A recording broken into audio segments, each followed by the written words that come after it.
Una viuda jubilada llega a un pueblo olvidado y encuentra a dos niños viviendo solos.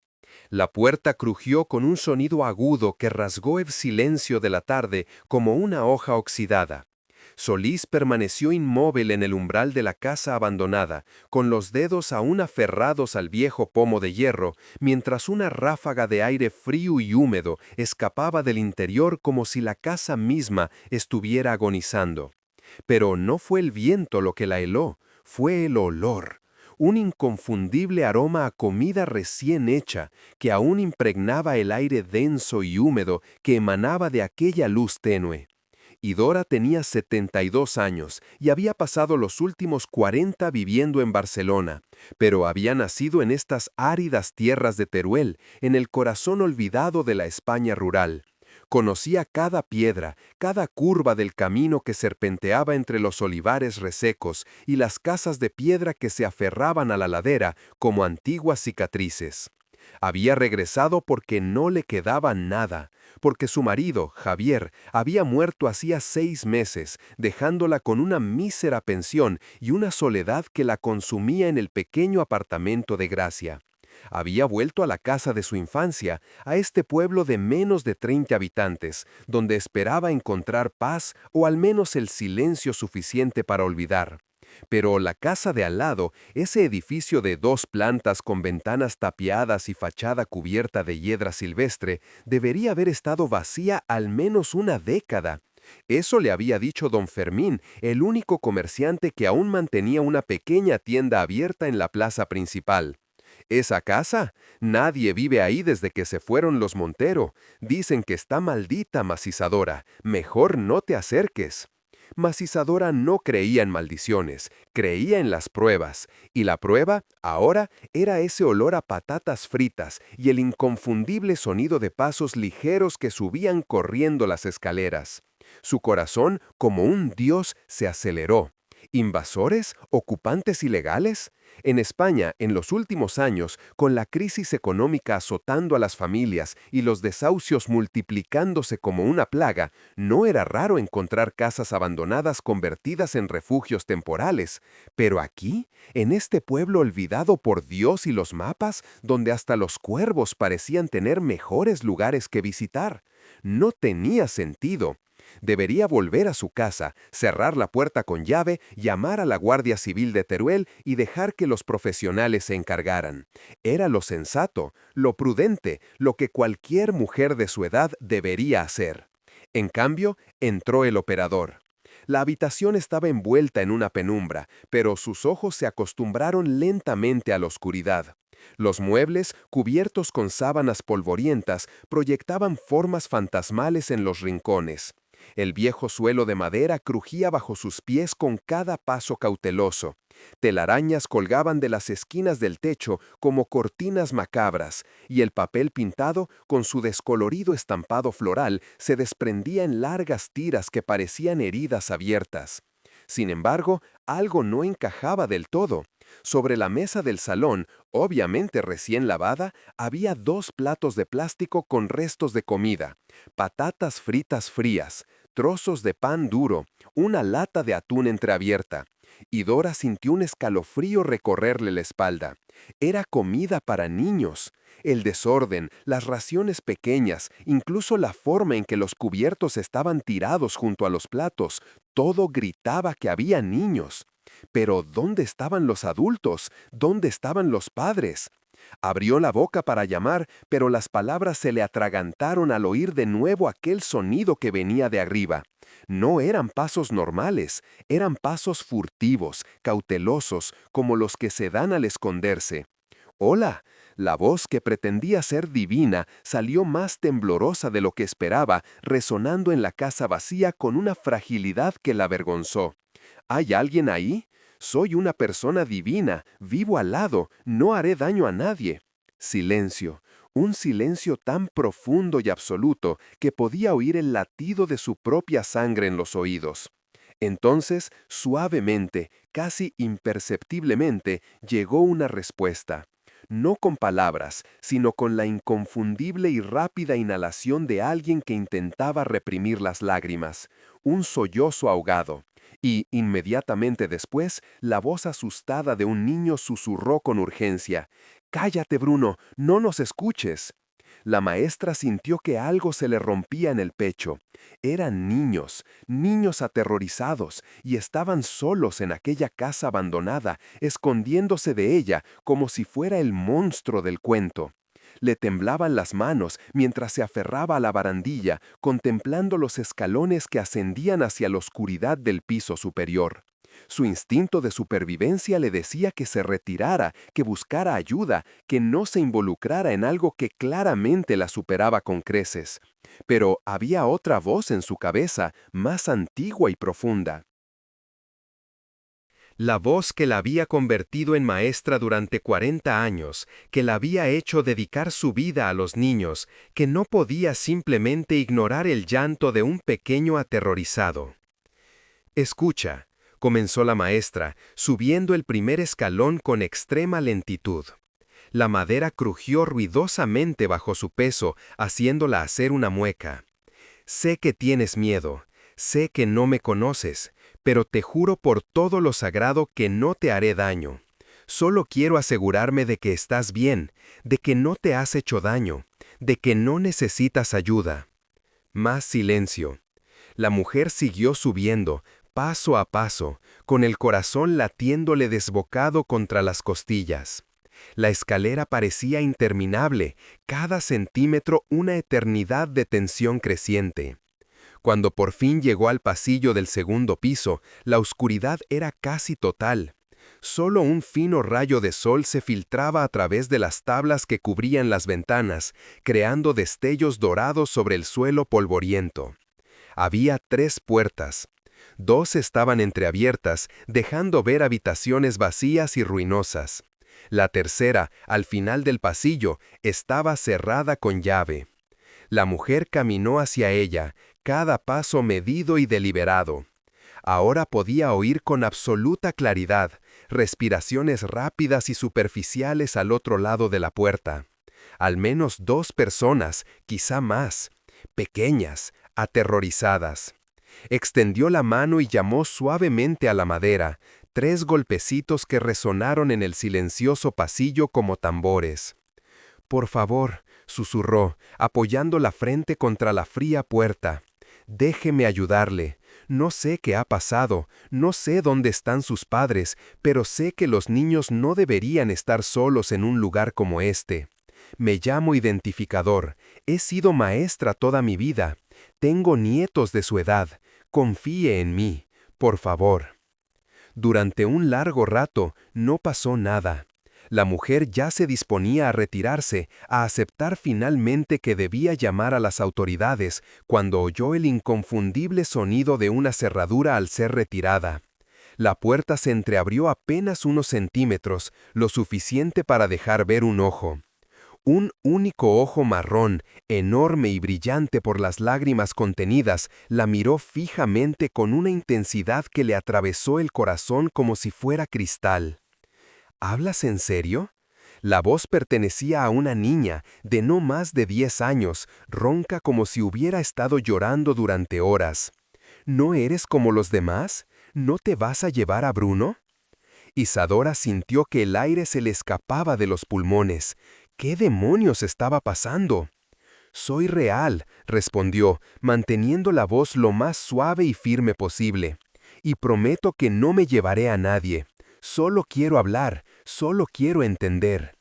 La puerta se abrió un poco más, dejando ver a una niña extremadamente delgada, con el pelo oscuro y enmarañado que le caía sobre los hombros, y un vestido de verano desgarrado que le quedaba al menos 2 tallas grande. Tenía los pies descalzos y sucios, se le veían viejos moretones en las espinillas. Pero fueron sus ojos los que la destrozaron. Ojos demasiado viejos para ese rostro tan joven. Ojos que habían visto cosas que ningún niño debería presenciar. Detrás de ella, acurrucado en un rincón, había un niño aún más pequeño, quizá de 6 o 7 años, con las rodillas pegadas al pecho y la cara entre los brazos. Su cuerpo temblaba visiblemente, incluso con el calor de la tarde española. La habitación era un desastre surrealista, colchones viejos en el suelo, mantas sucias amontonadas, latas de comida vacías esparcidas por los rincones, y en el centro, de forma incongruente, una colección de juguetes rotos cuidadosamente ordenados en filas pulcras. «Me llamo Lucía», dijo finalmente la niña, pronunciando cada palabra con un esfuerzo evidente. «Y este es mi hermano, Bruno. Nosotros vivimos aquí». «¿Cuánto tiempo ha pasado?», preguntó la profesora, aunque una parte de ella ya temía la respuesta. Lucía intercambió una rápida mirada con su hermano, que permanecía inmóvil en el rincón. Cuando respondió, su voz fue tan baja que tuvo que inclinarse para oírla. «No lo sé con exactitud. Perdimos la cuenta. Mamá dijo que volvería. Dijo que solo serían unos días. Pero eso fue...» Hizo una pausa, mordiéndose el labio inferior hasta que se puso blanco. «Fue antes del invierno, el invierno pasado». Las palabras cayeron como piedras. El invierno pasado. Eso significaba meses. ¿4? ¿5? ¿Tal vez 6 meses? ¿Habían estado esos niños solos en esa casa abandonada, en medio de un pueblo olvidado, durante todo ese tiempo? ¿Cómo habían sobrevivido? ¿Cómo es que nadie se había dado cuenta? Y lo más importante, ¿dónde demonios estaba su madre? «¿Tus abuelos?», preguntó la maestra, con la mente ya llena de posibilidades y explicaciones. «¿Tíos? ¿Alguien que pudiera cuidarte?». Lucía negó lentamente con la cabeza. «Mamá decía que no teníamos a nadie, que éramos solo nosotras 3 contra el mundo. Siempre decía eso. Pero entonces...». La voz de la niña se quebró y las lágrimas comenzaron a rodar por sus mejillas sucias. Necesitaba dinero. Dijo que tenía un trabajo en Valencia, que volvería en una semana. Dejó comida, dejó algo de dinero. Nos dijo que no le abriéramos la puerta a nadie, que no dejáramos que nadie supiera que estábamos aquí. ¿Por qué no? La profesora sintió un escalofrío recorrerle el estómago. ¿Por qué tenías que esconderte? El silencio que siguió estaba cargado de algo terrible, algo que transformó el aire de la habitación en algo denso y sofocante. Lucía volvió a mirar a su hermano, y esta vez Bruno levantó lentamente la cabeza. La maestra tuvo que contener un suspiro. El rostro del niño era un mapa de terror silencioso, ojos hinchados de tanto llorar, labios agrietados y una expresión de pánico absoluto que no debería existir en un niño. «Porque los hombres nos buscaban», susurró Bruno al fin, con una voz tan débil que casi no se oía. «Los hombres que hicieron llorar a mamá. Los hombres que, según ella, nos llevarían si nos encontraban. Lucía dijo que teníamos que ser invisibles, como fantasmas. Por eso nos quedamos aquí. Por eso no encendimos la luz. Por eso no hicimos ni un ruido». Y Dora sintió que le flaqueaban las piernas. Se apoyó en el marco de la puerta intentando asimilar lo que oía. Esto no era simplemente negligencia o abandono, era algo mucho, muchísimo peor. Estos niños no solo estaban solos, sino que huían de algo, o de alguien. Esos hombres, la maestra se esforzó por mantener la calma, aunque cada nervio de su cuerpo le gritaba. ¿Vinieron aquí? ¿Te encontraron? Lucía dio un paso al frente, interponiéndose instintivamente entre su hermano y el otro. Un gesto protector que le partió el corazón a la otra niña en 1000 pedazos. «Vinieron», admitió, 2 veces. La primera fue justo después de que mamá se fuera. Golpearon la puerta, gritaron cosas horribles, pero nos quedamos callados en el armario. Se fueron. La segunda se detuvo, temblando. La segunda vez fue peor. Rompieron una ventana de la cocina. Entraron. Registraron todo. Estábamos escondidos bajo las tablas sueltas del suelo en la sala. Se quedaron allí horas. Decían que sabían que estábamos allí, que era mejor irse, que no nos harían daño, pero sabíamos que era mentira. Mamá siempre decía que mentían. ¿Cuándo fue esto?, preguntó la maestra, aunque tenía la garganta tan cerrada que apenas podía articular las palabras. Hace semanas, quizá un mes. No han vuelto desde entonces, pero seguimos asustados. Por eso, cuando te oímos entrar hoy, pensamos que... Lucía no terminó la frase. No hacía falta. Y Dora cerró los ojos un instante, luchando contra la oleada de emociones que amenazaba con abrumarla. Ira, horror, una compasión desgarradora. Al abrirlos de nuevo, tomó una decisión. No importaba lo que estuviera sucediendo allí, no importaban los peligros ocultos que acechaban en las sombras de aquella historia incomprensible. Esos niños necesitaban ayuda, necesitaban seguridad, necesitaban que alguien los protegiera de la oscuridad que los perseguía.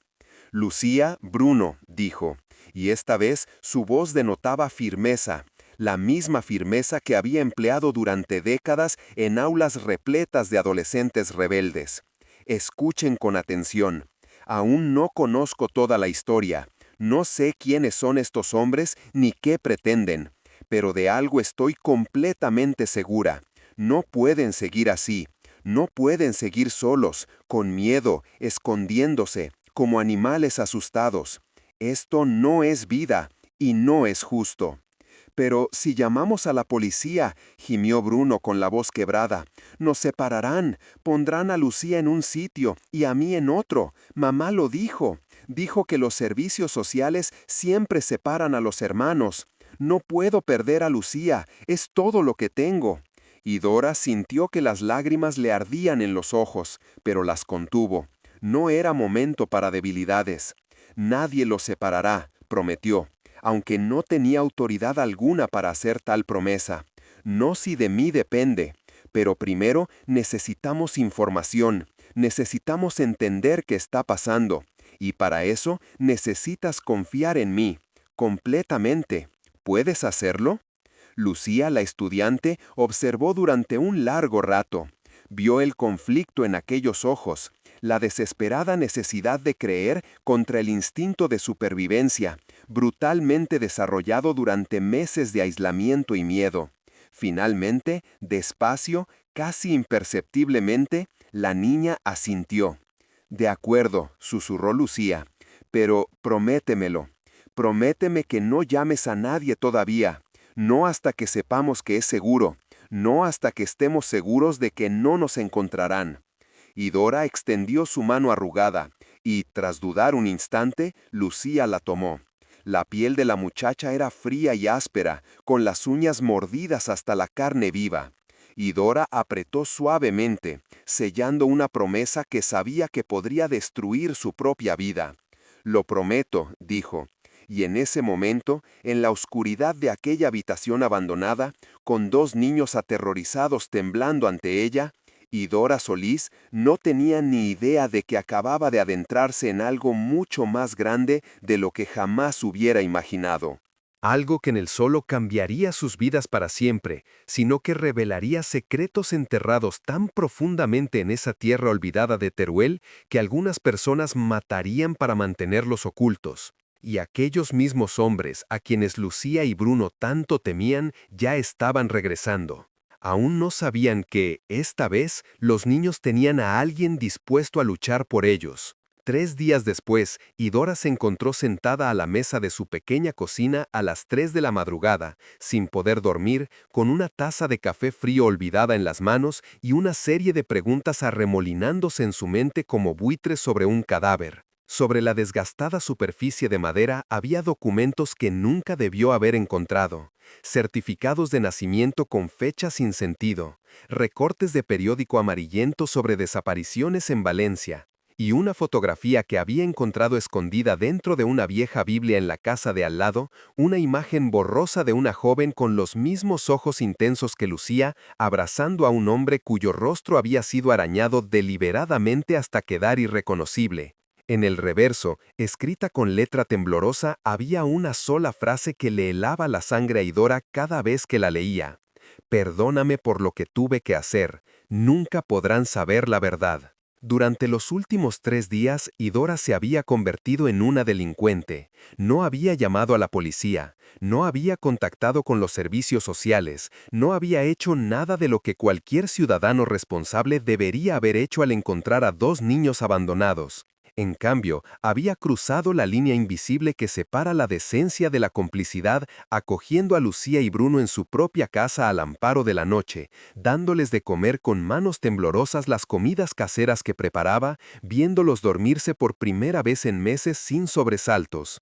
Pero cada acto de bondad estaba envenenado por la culpa, cada momento de paz manchado por la certeza de que ocultaba algo que no comprendía del todo. Y ahora, con esos documentos extendidos ante ella, Idora comenzaba a sospechar que la historia que Lucía le había contado era solo la punta del iceberg de algo mucho más oscuro y complejo. En los documentos oficiales, a la madre de los niños no se la llamaba simplemente mamá, se llamaba Mónica Herrera Torres, tenía 34 años y era de Valencia. Pero algo no cuadraba con la cronología. Lucía tenía 10 años, nacida en Barcelona en 2015. Bruno tenía 7, nacido en Teruel en 2018. Pero entre esos 2 nacimientos, Idora encontró algo inquietante en unos recortes de periódico que halló escondidos en una caja de zapatos en el armario de la casa abandonada. Un artículo de marzo de 2017 sobre la desaparición de una mujer llamada Mónica Herrera en Valencia, buscada por la policía en relación con el robo de $500,000 a una empresa de transporte de valores. El artículo incluía una fotografía policial granulada pero inconfundible. Era ella, era la madre de Lucía y Bruno, y según ese periódico, había desaparecido sin dejar rastro, presumiblemente huyendo con el dinero robado y posiblemente con la ayuda de cómplices desconocidos que nunca fueron identificados. Mónica había leído y releído ese artículo tantas veces que las palabras se le habían grabado en la memoria. Mónica Herrera, ex empleada de la empresa Transporte Segura SL, desapareció tras el robo de €500,000 de un almacén en Valencia. Las autoridades creen que Herrera tenía información privilegiada sobre los protocolos de seguridad y actuó en colaboración con al menos 2 cómplices. La empresa ofrece una recompensa por información que conduzca a su captura. Herrera es considerada extremadamente peligrosa y no debe ser abordada directamente. Pero lo que más la perturbaba no era la acusación de robo en sí. La gente hacía cosas desesperadas por dinero, lo entendía. Lo que la mantenía despierta noche tras noche era la cronología imposible. Si Mónica había desaparecido en marzo de 2017, ¿cómo pudo dar a luz a Bruno en octubre de 2018, más de un año y medio después? ¿Cómo pudo criar a esos niños en secreto, mudándose de ciudad en ciudad, siempre un paso por delante de quien la perseguía? Otra vez no duermes. La voz de Lucía rompió el silencio de la cocina, haciéndola sobresaltar violentamente. La chica estaba de pie en la puerta, envuelta en uno de sus viejos suéteres, tan grande que parecía un vestido, con los pies descalzos sobre el frío suelo de cerámica. Incluso después de 3 días de comidas regulares y baños calientes, Lucía seguía pareciendo una criatura salvaje, semi-domesticada, siempre alerta, siempre analizando, siempre lista para huir. Te quedas despierta todas las noches, mirando esos papeles, intentando comprender. Isadora se apresuró a recoger los documentos, pero Lucía cruzó la cocina en 3 pasos y posó su manita sobre la fotografía rayada. «No tienes que esconderla», dijo la niña con calma, con una serenidad antinatural en la voz que hizo que a Isadora le dieran ganas de llorar. «Sé lo que encontraste. Sabía que ibas a buscarlo. Eso es lo que hacen los adultos. Siempre necesitan respuestas, aunque las respuestas solo compliquen las cosas». «Lucía», comenzó la profesora, eligiendo cada palabra con sumo cuidado, «necesito que seas sincera conmigo, completamente sincera. No te juzgaré, no me enfadaré, pero necesito saber la verdad. ¿Tu madre de verdad fue a trabajar a Valencia o pasó algo más?» Los ojos de Lucía se llenaron de lágrimas, pero parpadeó con fuerza, negándose a dejarlas caer.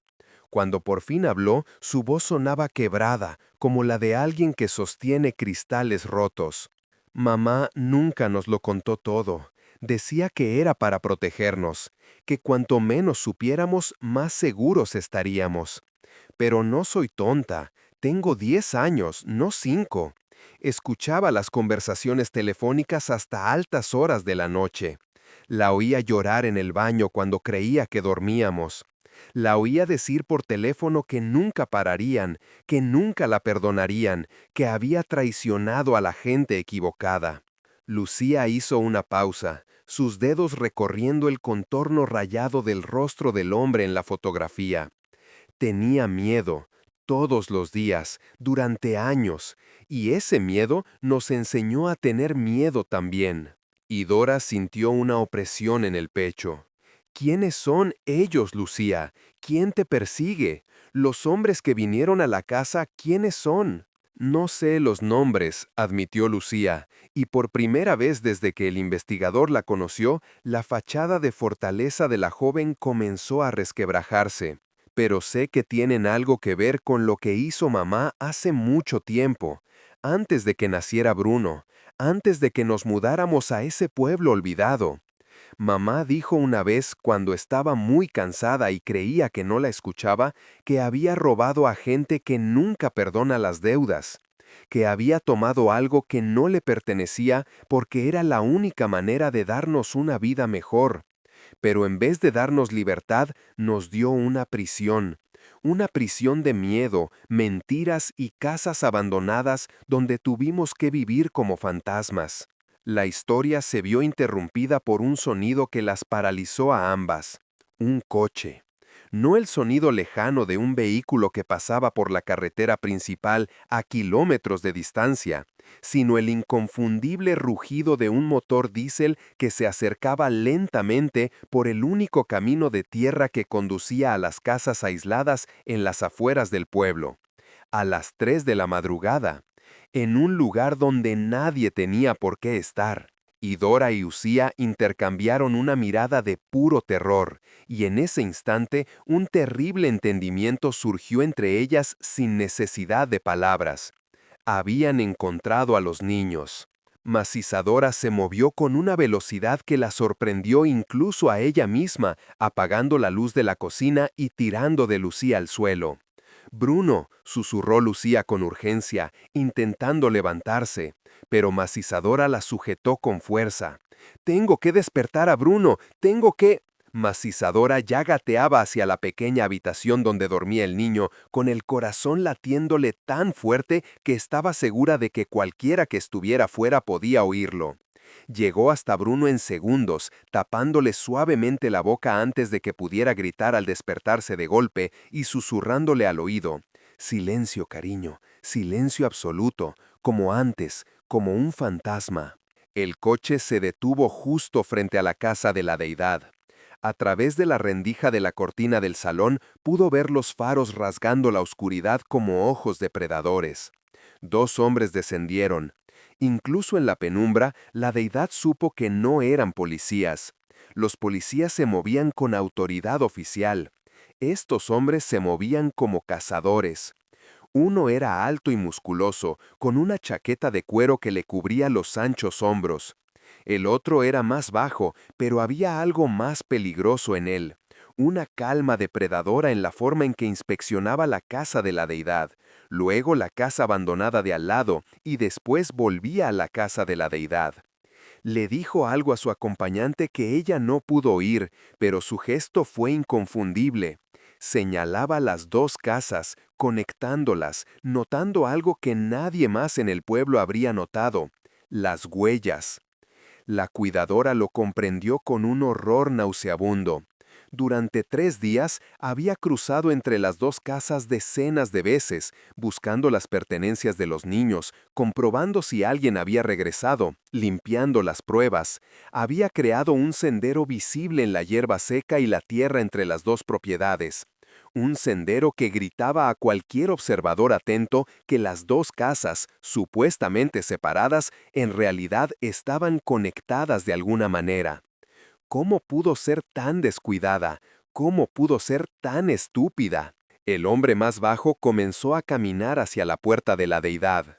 Fue entonces cuando a Bruno comenzó a temblar incontrolablemente en los brazos de la deidad, castañeteando sus pequeños dientes con tanta fuerza que ella temía que el sonido atravesara las finas paredes. Lucía se arrastró hasta ellos, abrazando a su hermano con fuerza, presionando su rostro contra el de él, susurrando palabras que la deidad apenas pudo oír. No estamos aquí, somos fantasmas, somos aire, no somos nada. No pueden vernos porque no existimos. Era un mantra roto, una plegaria desesperada repetida tantas veces durante tantos meses que se había convertido en un reflejo. El golpe en la puerta resonó como un trueno, 3 golpes secos y deliberados que resonaron en la pequeña casa como disparos. La mujer sintió cómo se le tensaban todos los músculos del cuerpo, pero se obligó a permanecer completamente quieta. Otro golpe, más fuerte esta vez. Entonces la voz, ronca, implacable, con un acento que la mujer reconoció como valenciano. Sabemos que estás ahí, abuela. Vimos las luces, vimos el movimiento. Abre la puerta. Solo queremos hablar. Solo queremos hacerte algunas preguntas sobre la casa de al lado, sobre quién podría haber estado allí recientemente. Coopera y no habrá problemas. El silencio que siguió fue tan denso que sintió su peso físico oprimiendo sus pulmones. Miró a Lucía y Bruno acurrucados en el suelo de la habitación oscura y vio reflejado en sus ojos el mismo terror absoluto que debió haber habitado esos cuerpecitos durante meses interminables. Y en ese instante, Idora Solís tomó la decisión más peligrosa de su vida, ordenado y cautelosa. No iba a abrir esa puerta, no iba a cooperar, no iba a entregar a esos niños a hombres que acechaban en la oscuridad de la noche y hablaban con voces que prometían una violencia apenas contenida. Tenía 72 años, había dedicado 4 décadas a enseñar a niños a conjugar verbos y resolver ecuaciones. Había enterrado al único hombre que había amado hacía 6 meses y no tenía absolutamente nada que perder, excepto quizá esas 2 pequeñas vidas que de alguna manera se habían entrelazado con la suya en los últimos 3 días. Más golpes, más fuertes, luego el sonido de algo metálico raspando la cerradura. Ya no pedían permiso, simplemente iban a entrar. Idora tomó el celular que cargaba en la mesita de noche. Le temblaban tanto las manos que casi se le caía. Sus dedos se detuvieron sobre el teclado. 112, el número de emergencias. Podía marcar ahora, podía gritar pidiendo ayuda, podía acabar con esto. Pero entonces Lucía le agarró la mano, con esos ojos inmensos fijos en los suyos, y le susurró 2 palabras que lo cambiaron todo. Tienen contactos, mamá lo dijo, en la policía, en los servicios sociales, gente que los ayuda. Si llamas, lo sabrán antes de que llegue la policía, y entonces nadie podrá salvarnos. La puerta principal se abrió de golpe con un estruendo que sacudió toda la casa. La maestra no pensó, no tuvo tiempo para pensar. Su cuerpo se movió por puro instinto, impulsado por décadas de instinto maternal dirigido a los cientos de estudiantes que habían pasado por sus aulas. Empujó a Lucía y a Bruno al pequeño armario de la habitación, susurrándoles con fiereja: pase lo que pase, no salgan, ni un ruido, ni un movimiento. Luego cerró la puerta del armario, la cubrió con una manta para disimularla y con una calma surrealista que desconocía poseer, caminó hacia la habitación donde los 2 hombres se encontraban ahora entre los restos de la puerta destrozada. La madera colgaba de las bisagras en ángulos imposibles, astillas esparcidas por el suelo como dientes rotos. El hombre más alto aún tenía una palanca en la mano. El más bajo examinaba la habitación con ojos que registraban cada detalle con precisión calculada. Y cuando esos ojos finalmente se posaron en la maestra, vio algo que le heló la sangre: reconocimiento, como si la hubiera estado esperando específicamente. Dona Isadora Solís, dijo el hombre más bajo, y no era una pregunta, sabía su nombre, sabía quién era. Natural de Teruel, vivió 40 años en Barcelona como profesora de instituto. Viuda desde hace 6 meses, regresó a este pueblo hace justo una semana. Hija única, sin parientes cercanos, pensión modesta, sin antecedentes penales. Recitó estos datos con la monotonía de quien lee un informe, pero en sus palabras se entretejía un hilo de algo más siniestro, una amenaza implícita en cada detalle que conocía de su vida. Interesante, ¿no le parece? ¿Cómo alguien con un pasado tan limpio y predecible decide de repente involucrarse en algo que no le incumbe? La mujer se esforzó por mantener la voz firme, aunque cada nervio de su cuerpo le gritaba: «No sé de qué me hablan, entraron a mi casa en plena noche, destrozaron mis pertenencias y me están amenazando. Soy una mujer de 72 años que vive sola. ¿En qué creen que estoy metida?».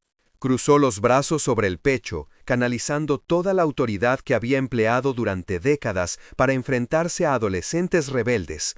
Pero estos no eran adolescentes, eran depredadores, y ella era la presa que intentaba fingir que también tenía una presa. El hombre corpulento dio un paso al frente, y Isadora pudo percibir el olor a tabaco rancio en su aliento. «No juegues con nosotros, vieja. Sabemos que estuviste en la casa de al lado. Sabemos que alguien estuvo allí recientemente. Vimos las huellas, vimos señales de limpieza, vimos comida fresca que no estaba allí hace una semana». Se inclinó hacia ella, y Isadora tuvo que contener el impulso de retroceder. ¿Dónde están los hijos de Mónica? ¿Dónde los escondió antes de morir? El mundo se detuvo. Las palabras resonaron en su mente, como campanas de catedral. «¿Morir?», repitió, sin necesidad de fingir sorpresa. «¿De qué hablas? ¿Qué niños? ¿Qué Mónica?». El hombre más bajo hizo un gesto impaciente a su acompañante para que se alejara. Luego acercó una silla y se sentó, como si estuviera en su propia casa. «Deja de fingir, señora. Mónica Herrera Torres. ¿Le suena ese nombre?». «Claro que sí. Ha estado entrando y saliendo de su casa los últimos 3 días. Mónica está muerta. Encontramos su cuerpo hace 2 meses en Valencia, en el río Turia, con 2 disparos en la nuca. Pero antes de morir, protegía a algo, o mejor dicho, a alguien, a sus hijos, Lucía, de 10 años, y Bruno, de 7. Y esos mocosos tienen algo que nos pertenece, algo que su madre robó hace 8 años y que vale mucho más que dinero». Y Dora sintió que el suelo se desmoronaba bajo sus pies. Mónica estaba muerta, muerta desde hacía 2 meses, y esos niños, esos pobres niños, habían estado esperando durante meses a una madre que jamás regresaría. Una madre que había sido ejecutada y arrojada a un río como basura. «No sé de qué me hablas», repitió Idora, pero su voz había perdido fuerza. «No conozco a ninguna Mónica, no he visto a ningún niño, simplemente regresé a la casa de mi infancia para vivir mis últimos años en paz». «Mentirosa». La palabra salió disparada como un latigazo. El hombre más bajo se puso de pie de golpe, con la paciencia agotada. «¿Sabe lo que pienso, señora? Creo que usted los encontró. Creo que esos niños apelaron a su bondad, la de una maestra jubilada. Creo que decidió hacerse la heroína. Pero permítame ser absolutamente claro en algo». Se acercó hasta quedar a escasos centímetros de su rostro, y la señora pudo ver pequeñas venas rojas en sus ojos blancos. «Mónica no solo nos robó dinero, robó información, archivos digitales, pruebas de operaciones que, de haber llegado a las autoridades competentes, habrían destruido redes enteras que nos llevó décadas construir. Lo copió todo en una memoria USB, un único dispositivo de almacenamiento que nunca se encontró, ni en su casa, ni en su persona, ni en ningún lugar donde registramos. Y sabemos que no la vendió, ni la entregó, porque si lo hubiera hecho, todos estaríamos en la cárcel, lo que significa que la escondió. Y la única explicación lógica es que se la dio a sus hijos». El rompecabezas finalmente encajó en la mente del delificador con una claridad aterradora. Mónica no había robado dinero por avaricia, había robado pruebas, pruebas de algo tan peligroso que la gente estaba dispuesta a matar por ellas. Y de alguna manera, en esta ecuación mortal, 2 niños inocentes se habían convertido en objetivos. Incluso si lo que dices es cierto, dijo el delificador lentamente, incluso si estos niños existen y tienen la memoria USB que buscas, ¿por qué habrían de venir a mí? Soy un extraño, acabo de regresar. Porque no tienen a nadie más, respondió el hombre con sencillez, y porque la gente desesperada toma decisiones desesperadas. Ahora, señaló a su compañero, quien inmediatamente se dirigió a las habitaciones. Vamos a registrar esta casa, y tú te vas a quedar muy quieto en esa silla mientras lo hacemos. Y si encontramos lo que buscamos, tal vez sobrevivas la noche. Si no lo encontramos, no terminó la amenaza. No hacía falta. Y Dora observó con creciente horror cómo los dos hombres comenzaban a destruir sistemáticamente su casa. Volcaron los muebles, vaciaron los cajones, destrozaron los cojines. Cada segundo que pasaba era una tortura, sabiendo que Lucía y Bruno se escondían a pocos metros, probablemente oyendo cada palabra, cada ruido de la destrucción. Y entonces, el hombre más corpulento se acercó a la habitación donde estaba el armario. Y Dora sintió que el corazón se le paraba. Iba a encontrarlos, iba a abrir ese armario y descubrir a dos niños aterrorizados. Y luego, ¿luego qué? ¿Qué les harían esos hombres a los niños, que habían visto sus rostros, que habían oído sus amenazas? Pero fue el hombre más pequeño quien lo detuvo todo. Estaba agachado junto a la mesa de la cocina, examinando algo en el suelo. Cuando se levantó, tenía en sus manos uno de los dibujos de Bruno. Un sencillo dibujo de 3 figuras de palitos que el niño había hecho con los lápices de colores que la niña había comprado en la única tienda del pueblo. 3 figuras, una grande con pelo largo, 2 pequeñas que se tomaban de las manos. Y debajo, escrito con letra infantil temblorosa, Mamá, Lucía y Bruno, familia para siempre. «Detente», ordenó el hombre más bajo a su acompañante con una voz repentinamente tranquila, peligrosamente tranquila. Sostuvo el dibujo frente a la mujer y ella vio en su rostro no ira, sino algo peor. Certeza. Están aquí, en esta casa, ahora. No preguntaba, afirmaba. Y sabes exactamente dónde. En ese momento, Isadora tomó la decisión más valiente de su vida. Se levantó lentamente de la silla, con las manos a la vista, y miró fijamente a los ojos de aquel hombre peligroso. Sí, dijo con calma, están aquí. Y sí, sé dónde está lo que buscas. Mónica me lo contó todo antes de morir. No en el río de Valencia, sino aquí.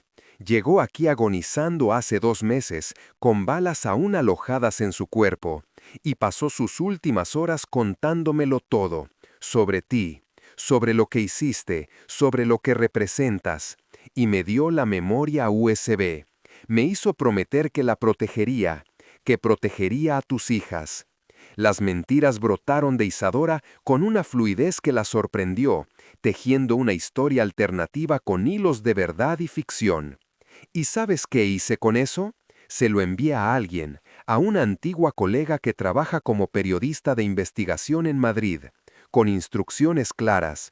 Si me pasa algo, si no me comunico cada 48 horas, lo publica todo. Todos los archivos, todas las pruebas, todos los nombres sucios que protejas. El silencio que siguió fue absoluto. E Isadora vio el cambio en el rostro del hombre. La ira dio paso a la incertidumbre, y luego a un frío cálculo. Estaba evaluando si ella estaba faroleando. Estaba sopesando las probabilidades. Isadora aprovechó su ventaja con toda la convicción que pudo reunir. Pueden matarme. Pueden matar a estos niños, pero si lo hacen, lo pierden todo. Porque mi amiga en Madrid no es como usted. Ella cree en la ley, en la justicia. Y cuando estos archivos se hagan públicos, no habrá ningún lugar en España donde puedan esconderse, ni suficientes contactos corruptos para salvarlos. El silencio que siguió fue absoluto. E Isadora vio el cambio en el rostro del hombre. La ira dio paso a la incertidumbre y luego a un frío cálculo. Estaba evaluando si ella estaba faroleando. Estaba sopesando las probabilidades. Isadora aprovechó su ventaja con toda la convicción que pudo reunir. pueden matar a estos niños, pero si lo hacen, lo pierden todo. Porque mi amiga en Madrid no es como usted. Ella cree en la ley, en la justicia. Y cuando estos archivos se hagan públicos, no habrá ningún lugar en España donde puedan esconderse, ni suficientes contactos corruptos para salvarlos. El silencio que siguió fue absoluto. E Isadora vio el cambio en el rostro del hombre. La ira dio paso a la incertidumbre, y luego a un frío cálculo. Estaba evaluando si ella estaba faroleando. Estaba sopesando las probabilidades. Isadora aprovechó su ventaja con toda la convicción que pudo reunir. Pueden matar a estos niños, pero si lo hacen, lo pierden todo. Porque mi amiga en Madrid no es como usted. Ella cree en la ley, en la justicia. Y cuando estos archivos se hagan públicos, no habrá ningún lugar en España donde puedan esconderse, ni suficientes contactos corruptos para salvarlos. El silencio que siguió fue absoluto. E Isadora vio el cambio en el rostro del hombre. La ira dio paso a la incertidumbre, y luego a un frío cálculo. Estaba evaluando si ella estaba faroleando. Estaba sopesando las probabilidades. Isadora aprovechó su ventaja con toda la convicción que pudo reunir. Pueden matar a estos niños, pero si lo hacen, lo pierden todo. Porque mi amiga en Madrid no es como usted. Ella cree en la ley, en la justicia.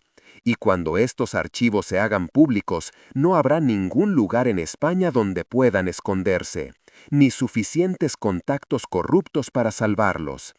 El hombre más bajo la observó durante un largo rato. Ella pudo ver cómo su mente trabajaba, sopesando opciones, calculando riesgos. Finalmente, habló, con voz baja y cargada de una amenaza apenas contenida. Estás faroleando, vieja. No tienes ningún amigo periodista. No le enviaste nada a nadie. Pero... Hizo una pausa. Una sonrisa gélida se dibujó en sus labios. Pero no estoy seguro. Y esa incertidumbre es interesante. Eso cambia las cosas. Hizo un gesto a su acompañante. Vámonos, por ahora. ¿Qué? El hombre más alto pareció confundido. ¿Pero los niños? Dije que nos vamos, repitió el joven con absoluta autoridad en la voz. Volvió la mirada hacia el desfile por última vez. Pero entiéndalo bien, Lady Solís. Vamos a verificar su historia. Vamos a investigar cada aspecto de su vida. Y si descubrimos que miente, volveremos. Y la próxima vez no habrá diálogo, no habrá negociación. Solo habrá un final rápido para usted y para cualquiera a quien proteja. Arrojó el dibujo de Bruno al suelo y caminó hacia la puerta destrozada. Ah, y una última cosa. Si de verdad envió esos archivos a alguien como afirma, entonces los niños ya no nos sirven, lo que significa que sería un desperdicio de recursos seguir buscándolos. Curioso cómo funcionan estas cosas, ¿verdad? Y entonces desaparecieron, sumiéndose en la oscuridad de la noche española, dejándola temblando violentamente en el centro de su habitación destrozada. Permaneció inmóvil durante 5 minutos, contando cada segundo, asegurándose de que realmente se habían ido. Solo entonces, con las piernas apenas sosteniéndola, caminó hasta el dormitorio y abrió la puerta del armario. Lucía y Bruno estaban acurrucados en posición fetal, con el rostro bañado en lágrimas silenciosas y el cuerpo temblando sin control. Pero lo que le partió el corazón al deificador fue la pequeña memoria USB plateada que Lucía apretaba con tanta fuerza que sus dedos se pusieron blancos. «Mamá ha muerto», susurró la niña con la voz quebrada. «Lo sabíamos, en el fondo siempre lo supimos, pero oírlo así...» No pudo terminar, y se deshizo en sollozos que sacudieron todo su delgado cuerpo. Isadora los sacó del armario y los abrazó con fuerza, a esos 2 niños que habían sobrevivido a lo imposible, que habían cargado con el peso de secretos mortales sin siquiera comprender su magnitud. «Se acabó», murmuró, aunque sabía que era mentira. No se había acabado. Quizá nunca se acabaría. Os protegeré. Juro por todo lo sagrado que encontraré la forma de manteneros a salvo. 3 semanas después, Idora estaba sentada en una oficina en Madrid frente a una periodista de investigación de verdad, no la ficticia que había imaginado aquella terrible noche, sino una real, recomendada por contactos que había activado a través de antiguos compañeros de clase. La memoria USB estaba sobre la mesa entre ellos, pequeña y plateada, con el poder de desmantelar imperios de corrupción. Lucía y Bruno estaban a salvo, protegidos por personas en las que Idora había aprendido a confiar gracias a contactos que desconocía poseer. Y por primera vez en semanas, Idora se permitió respirar. ¿Entiendes lo que estás haciendo?, preguntó la periodista, con los dedos suspendidos sobre la memoria USB. Una vez que publiquemos esto, no habrá vuelta atrás. Esta gente sabrá que fuiste tú. Irán a por ti. E Isadora pensó en la niña de 10 años que había aprendido a ser invisible para sobrevivir. Pensó en el niño de 7 años que aún se despertaba gritando cada noche. Pensó en Mónica Herrera, una mujer que había robado pruebas de corrupción en un acto desesperado para darles a sus hijos un futuro mejor, y que había pagado el precio más alto. E Isadora sonrió, una sonrisa cansada pero firme. «Tengo 72 años», dijo sencillamente. «He vivido una buena vida. He dado clase a cientos de alumnos. He amado a un buen hombre. Y ahora, quizá, pueda hacer una última cosa que de verdad importa: publicarlo todo, cada archivo, cada nombre, que la verdad siga su curso». La historia estalló en los medios españoles como una bomba. Redes de trata de personas, corrupción policial en 3 provincias, vínculos con políticos de alto rango, todo al descubierto, todo documentado, todo imposible de negar. La maestra se convirtió, sin pretenderlo, en una especie de heroína nacional. La maestra jubilada que lo había arriesgado todo para proteger a 2 niños y sacar a la luz la corrupción oculta en las sombras. Pero ella no se sentía una heroína. Se sentía como alguien que simplemente había hecho lo que cualquier persona decente haría ante la disyuntiva entre la seguridad y la justicia. Lucía y Bruno ahora viven oficialmente con ella. El proceso de adopción fue sorprendentemente sencillo, dadas las circunstancias extraordinarias. Todavía tienen pesadillas, todavía se sobresaltan con los ruidos repentinos, todavía revisan las cerraduras 3 veces antes de dormir. Pero poco a poco, con mucho esfuerzo, están aprendiendo lo que significa tener un verdadero hogar, una verdadera familia, un futuro que no esté marcado por el miedo y la oscuridad. ¿E Isadora? E Isadora Solís regresó a aquel pueblo olvidado de Teruel, a aquella casa de piedra con la puerta que tuvo que cambiar, a aquella vida sencilla que creía llevar cuando llegó hacía meses. Solo que ahora nada es sencillo. Ahora ve a 2 niños desayunando en su cocina, discutiendo sobre las tareas escolares con la vehemencia de cualquier par de hermanos, y ve un milagro. Ve lo que el amor puede hacer cuando se niega a aceptar lo inaceptable. Ve lo que una viuda jubilada puede lograr cuando decide que algunas batallas merecen la pena, sin importar las dificultades. La casa de al lado sigue vacía. La mujer nunca volvió a entrar. Pero a veces, en las tranquilas tardes en que el sol español tiñe los olivares de oro líquido, mira aquella casa de piedra cubierta de hiedra, y piensa en Mónica, una mujer que cometió un crimen para salvar a sus hijos, una mujer que pagó con su vida por intentar darles un futuro, una mujer que, de alguna manera incomprensible, confió su último acto de amor a un desconocido que resultó ser la persona indicada en el momento preciso. Y en esas tardes doradas, cuando Lucía se ríe de algo que dijo Bruno, cuando Bruno por fin duerme toda la noche sin gritar, cuando la casa se llena del caos que solo los niños pueden crear, Isadora cierra los ojos y susurra una oración silenciosa a una mujer a la que nunca conoció, pero que cambió su vida para siempre. Lo logré, Mónica. Están a salvo. Son felices. Y te juro que los amaré por los 2. ¿Y tú ¿Qué te pareció esta historia? ¿Te has preguntado alguna vez qué harías si te encontraras en una situación similar? ¿Si tuvieras que elegir entre tu seguridad y hacer lo correcto? No olvides suscribirte al canal para descubrir más historias que te emocionarán y te harán reflexionar. Deja un comentario. ¿Desde qué ciudad de España nos ves? ¿Madrid, Barcelona, Sevilla, Valencia o quizá desde un pueblito olvidado como el de esta historia?